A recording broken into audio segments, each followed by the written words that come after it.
তাহারা কি দেখে না যে আমি তাহাদের পূর্বে কত মানব গোষ্ঠীকে বিনাশ করিয়াছি, তাহাদেরকে দুনিয়ায় এমনভাবে প্রতিষ্ঠিত করিয়াছিলাম যেমনটি তোমাদেরকেও করি নাই, এবং তাহাদের উপর মুষলধারে বৃষ্টি বর্ষণ করিয়াছিলাম, আর তাহাদের পাদদেশে নদী প্রবাহিত করিয়াছিলাম।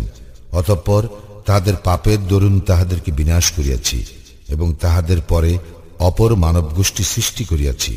আমি যদি তোমার প্রতি কাগজে লিখিত কিতাবও নাজিল করিতাম, আর তাহারা যদি উহা হস্ত দ্বারা স্পর্শ করিত, তবুও কাফিরগণ বলিত, ইহা স্পষ্ট জাদু ব্যতীত আর কিছুই নয়।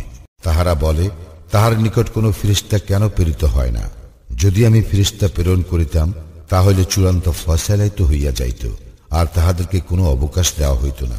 যদি তাহাকে ফেরেশতা করিতাম, তবে তাহাকে মানুষের আকৃতিতেই প্রেরণ করিতাম, আর তাহাদেরকে সেরূপ বিভ্রমে ফেলিতাম যেরূপ বিভ্রমে তাহারা এখনো রইয়াছে। তোমার পূর্বেও অনেক রাসূলকেই ঠাট্টা বিদ্রুপ করা হইয়াছে। তাহারা যাহা লইয়া ঠাট্টা বিদ্রুপ করিতেছিল, পরিণামে তাহাই বিদ্রুপকারীদের পরিবেষ্টন করিয়াছে।